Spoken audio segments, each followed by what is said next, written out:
नमस्कार दोस्तों, इस वीडियो में हम डिस्कस करेंगे UPHESC assistant professor recruitment 2021 advertisement number 50 के बारे में। पूरी इंफॉर्मेशन को डिटेल में डिस्कस करेंगे और टू द पॉइंट डिस्कस करेंगे। स्कीम, सिलेबस, बुक्स वगैरह के बारे में राइट स्ट्रेटेजी बना के अगर चलेंगे तो मेरा मानना है कि आपकी जर्नी काफ़ी आसान हो जाती है और आप अपने टारगेट को अचीव कर सकते हैं। यह एक गोल्डन चांस है उन सभी लोगों के लिए जो कंपटीशन की तैयारी कर रहे हैं और असिस्टेंट प्रोफेसर बनना चाहते हैं, क्योंकि इस रिक्रूटमेंट में आप कंपटीशन के बेस पे ही फाइनल सिलेक्शन तक पहुंच जाएंगे। आपने रिटर्न में अगर अच्छा परफॉर्म कर लिया तो आपके सिलेक्शन को कोई नहीं रोक सकता। इंटरव्यू का वेटेज काफ़ी कम है और आप उसको भी रिटर्न के माध्यम से ही मैनेज कर सकते हैं। उसके बारे में अभी मैं डिस्कस करूंगा। अगर सही स्ट्रेटेजी बन जाएगी तो आप रिटर्न में ही अपना सिलेक्शन फाइनल कर सकते हैं। तो स्टार्ट करते हैं। प्लान करना, किस तरीके से प्लान करेंगे। एक तो आप कुछ चीज़ों को ध्यान रखें। जब आप इस एग्ज़ाम की तैयारी कर रहे हैं तो इस बार ये वेबसाइट्स हैं, यूपीएचईएससी की 3 वेबसाइट हैं। पहली upHESC2021.co.in, इसके माध्यम से आप रजिस्ट्रेशन कर सकते हैं और अप्लाई करेंगे और साथ ही साथ आप सिलेबस भी यहाँ से डाउनलोड कर सकते हैं। फिर 2 वेबसाइट्स और हैं, upHESConline.org और site.upHESC.org। इन दोनों पे भी आप विजिट करते रहें। दोनों पे ही नोटिसेस मिल जाते हैं देखने को। तो आपको थ्रू आउट इस प्रोसेस के दौरान अपडेट बना रहना होगा, क्योंकि सारा काम ऑनलाइन होता है, सारी इंफॉर्मेशंस ऑनलाइन आएंगी।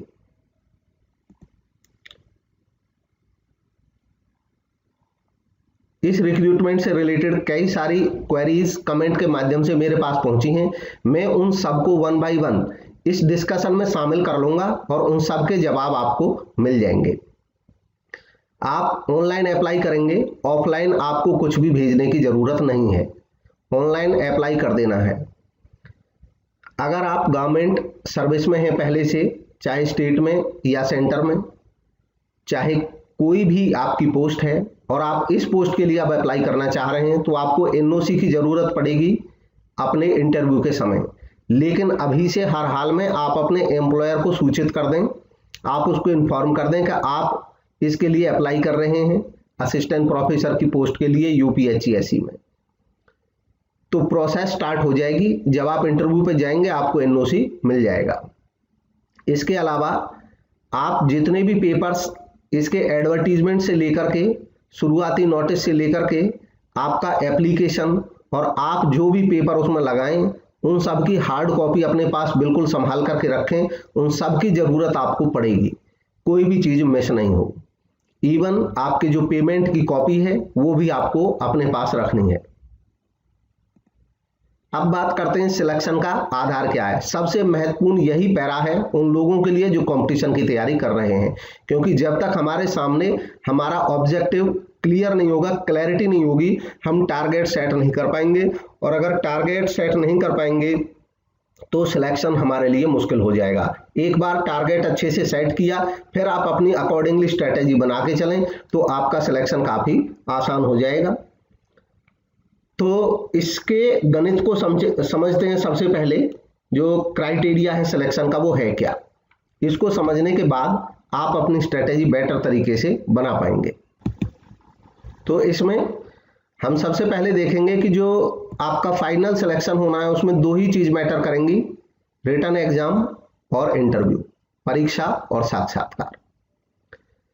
रिटन एग्जाम जब आप क्वालिफाई कर लेंगे तो इंटरव्यू के लिए बुलाया जाएगा, लेकिन मेरिट दोनों की कंबाइन बनेगी फाइनल सिलेक्शन के लिए।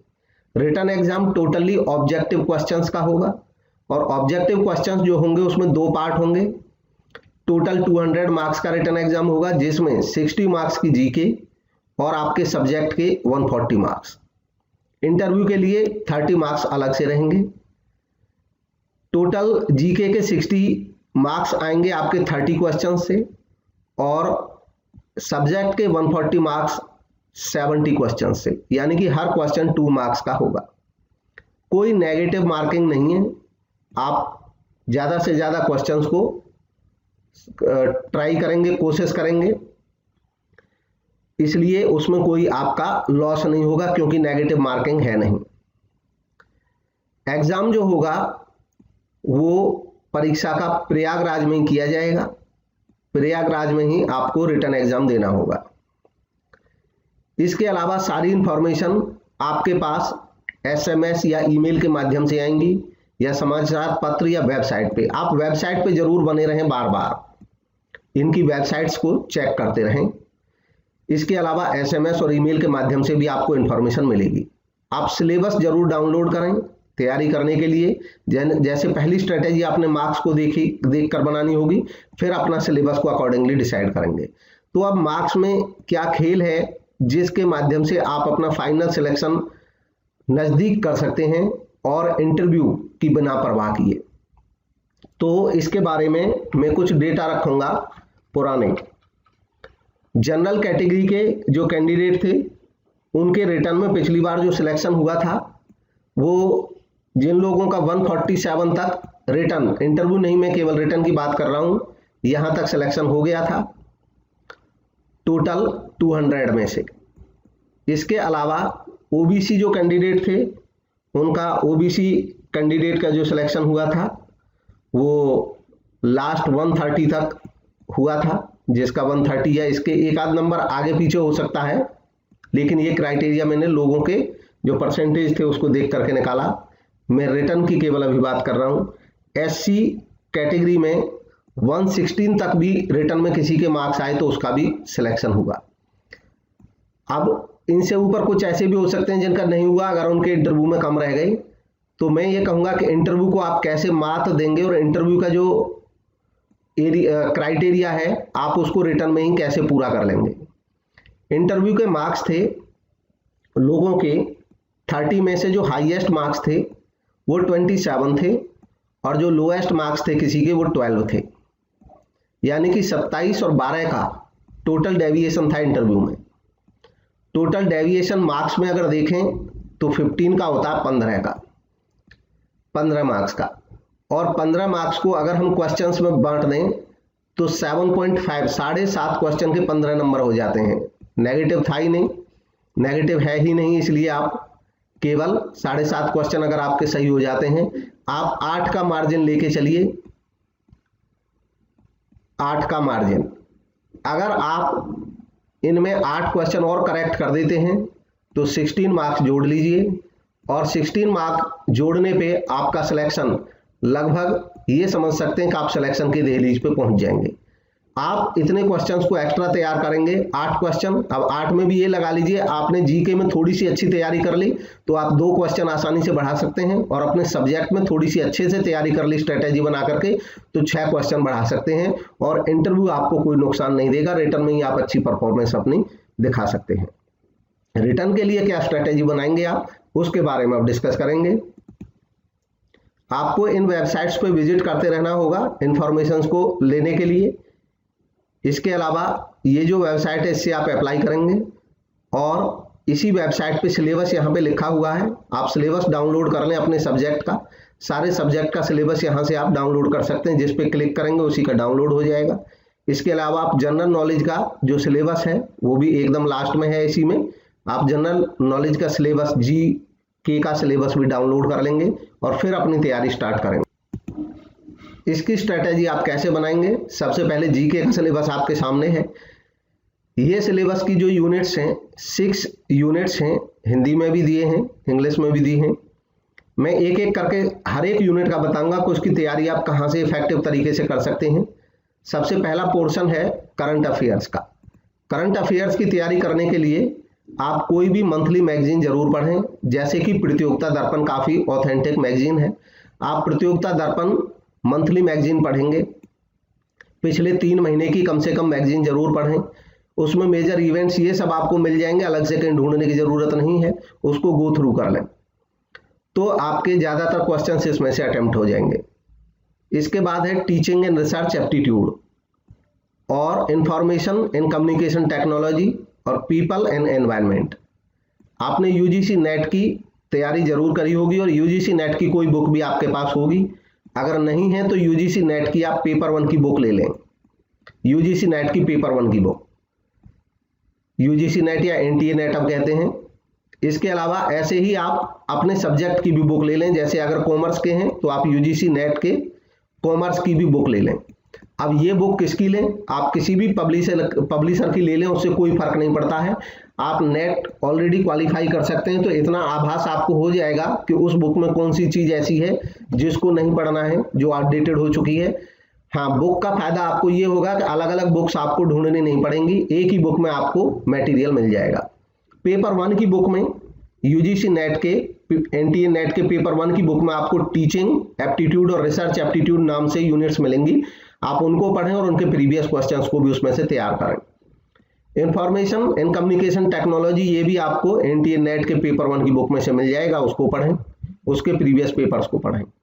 पीपल एंड एनवायरनमेंट, ये भी आपको एनटीए नेट के बुक में से ही मिल जाएगा। अब आ जाता है इंडियन हिस्ट्री एंड ज्योग्राफी और इंडियन कॉन्स्टिट्यूशन एंड इकोनॉमी। ये आप एक ऑब्जेक्टिव जीके की कोई बुक खरीदें, जैसे कि फॉर एग्जांपल 90 से 100 रुपए के रेंज की एक बुक लें, बहुत ज़्यादा बड़ी बुक भी लेने की ज़रूरत नहीं है। जैसे ल्यूसेंट की बुक आती है, ल्यूसेंट की ज़्यादातर कॉम्पिटिशन की तैयारी करने वाले जानते हैं, ल्यूसेंट की, अरिहंत की या अन्य कोई भी बुक ले लें आप मीडियोकर साइज की, और उसमें से ये यूनिट्स पढ़ लें, इंडियन हिस्ट्री ज्योग्राफी और इंडियन कॉन्स्टिट्यूशन इकोनॉमी, ये मिल जाएंगे। वहां से इनको तैयार कर लें, इनके ज़्यादातर क्वेश्चंस आपके तैयार हो जाएंगे। इसके अलावा एक नेट में एक यूनिट रहती है हायर एजुकेशन से रिलेटेड, और यहाँ पे ये शामिल है, इसी में टीचिंग रिसर्च एप्टीट्यूड में रोल ऑफ यूजीसी। तो इसके लिए आप हायर एजुकेशन की जो यूनिट है एनटीए नेट के पेपर 1 में एक हायर एजुकेशन से रिलेटेड यूनिट है, आप उसको भी इसमें से पढ़ लें, तो ये पहला पेपर आपका अच्छे से तैयार हो जाएगा। इसके प्रैक्टिस के लिए जो एनटीए नेट के प्रीवियस पेपर्स हैं आप उनको पढ़ें, उससे आपकी प्रैक्टिस हो जाएगी। अब आते हैं अपने सब्जेक्ट पे। तो सब्जेक्ट में क्योंकि मेरा सब्जेक्ट कॉमर्स है, इसलिए मैं केवल कॉमर्स में ही डिस्कस करता हूं, कॉमर्स को ही डील करता हूं, बाकियों का कुछ नहीं बता पाऊंगा। हाँ, कॉमन स्ट्रेटेजी आप अपना सकते हैं कि जितने भी सब्जेक्ट हैं उनमें भी आप यूजीसी नेट की बुक खरीदें, एनटीए नेट की बुक या आपके पास ऑलरेडी होगी, नेट क्वालिफाई किया है तो आप एनटीए नेट की बुक से तैयारी करें यूनिट्स की। कॉमर्स में जो यूनिट्स है मैं इनके बारे में थोड़ा डिस्कस करूंगा। जैसे कि पहली यूनिट है business environment and international business, तो एनटीए नेट की बुक में भी ये यूनिट है। इसके अलावा आपको थोड़ा सा एक एडिशनल काम और करना है अपने से। नेट की बुक तो पढ़नी है, आप रजिस्टर बना करके अपने नोट्स बनाएं। दूसरे के नोट्स से आप कंपटीशन अच्छे से मतलब उतना परफॉर्म नहीं कर पाएंगे जितना अपने नोट्स से करेंगे। नोट्स में आपको करना क्या है, बहुत ज़्यादा बड़ा काम नहीं, मैं छोटा सा एक काम बताऊंगा। आप अपना एक रजिस्टर तैयार कीजिए या डायरी, और उस रजिस्टर में ये जो सिलेबस है इसके पॉइंट से लिखना स्टार्ट करिए। पहला पॉइंट दीजिए concept and element of business environment में इकोनॉमिक एनवायरनमेंट एक कॉन्सेप्ट, इकोनॉमिक सिस्टम्स दूसरा कॉन्सेप्ट, इकोनॉमिक पॉलिसीज तीसरा। ऐसे कि जितने भी ये टॉपिक्स हैं इनको थोड़ा सा स्पेस दीजिए, अलग अलग लिखिए इनको डिफरेंशिएट करके, और इनमें एक या दो लाइन इनके बारे में लिखिए। वो आप गूगल से सर्च कर सकते हैं, आप डालिए इकोनॉमिक एनवायरनमेंट का मतलब क्या है, 2 लाइन लिख लीजिए अपने रजिस्टर में। इस तरीके से आप 2 या 3 दिन लगाएंगे और ये सारा सिलेबस के जितने भी टॉपिक्स हैं, जैसे कि लिबरलाइजेशन हुआ, प्राइवेटाइजेशन हुआ, ग्लोबलाइजेशन हुआ, सबके पास नेट अवेलेबल रहता है। आप टर्म डालिए गूगल पे और उसके बारे में जो इंफॉर्मेशन है उसको लिख लीजिए। तो एनटीए नेट की बुक तो आपको मटेरियल देगी एक जगह, और इस सिलेबस को जब आप ऐसे करेंगे, पूरे सिलेबस को WTO, functions and objectives of WTO, ये सब आप डालेंगे, आपको इंफॉर्मेशन मिलती जाएगी। 2-2, 3-3 लाइन में इसके मेन पॉइंट्स को कवर करते चलिए। ऐसा करके आपके एक यूनिट में 3 से 4 पेज आएंगे रजिस्टर के, और पूरी यूनिट्स जब आप बनाएंगे तो आप एक रजिस्टर मतलब वो बहुत ज़्यादा पेज आपके नहीं लगेंगे, 20 से 25 पेजेस में हर टॉपिक जो सिलेबस का है वो आपके सामने होगा ब्रीफ में, अपना खुद का आपका लिखा हुआ। इस तरीके से आप यूज टू हो जाएंगे पूरे के पूरे सिलेबस से, और जो क्वेश्चंस आते हैं एक तो प्रीवियस नेट के जो पेपर से उनको करेंगे, उनसे प्रैक्टिस हो जाएगी। दूसरा, जब आप इनको गो थ्रू कर लेंगे तो आपके पास एक आइडिया हो जाएगा कि क्वेश्चन को सोल्व आप कहां से कर सकते हैं। बस ये स्ट्रेटेजी आपको कामयाब बनाएगी। आप एनटीए नेट की बुक से पढ़िए। फिर भी अगर कोई टॉपिक आपको ऐसा लगता है कि जिसमें आपने नेट पे सर्च किया लेकिन आपको उसका सही जवाब मिला नहीं, तो अब आप उसके लिए बुक लीजिए। कोई एक ऐसी सिंगल बुक नहीं है, या तो आप एनटीए की जो बुक लोगे उसमें मिल जाएंगे, और उससे भी संतुष्टि नहीं होती है तो फिर कोर बुक्स पढ़नी होती हैं। कोर बुक्स में कोई एक सिंगल बुक से आप नहीं ढूंढ सकते इन सारी चीजों को। आपको बीकॉम की और एमकॉम की जो बुक्स आपके पास होंगी उनमें से पर्टिकुलर चैप्टर ढूंढना होगा, और उस चैप्टर में से उसके बारे में डिटेल में पढ़ लें तो आपकी जो कॉन्सेप्ट क्लैरिटी है वो बढ़ जाएगी। इस तरीके से आप अपने सिलेक्शन को आसान कर सकते हैं।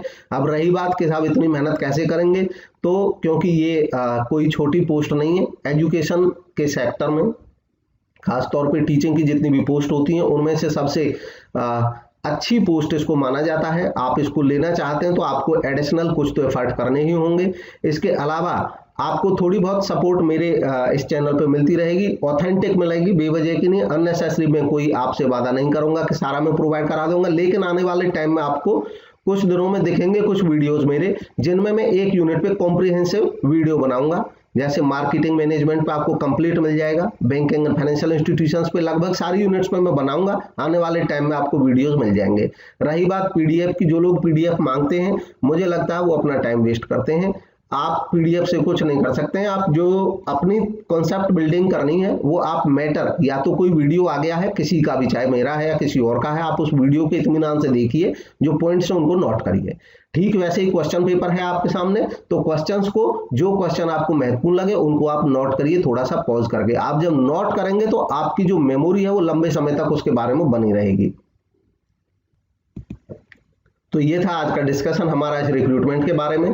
कोई पॉइंट हो सकता है छूट गया हो तो आप उसको कमेंट के माध्यम से मेरे तक पहुंचाएंगे, मैं उसको सॉर्ट आउट करने की कोशिश करूंगा, और आपको आपके इस एग्जाम के लिए मेरी तरफ से best wishes. Thank you for watching. Subscribe this channel अगर अभी तक आपने नहीं किया है तो।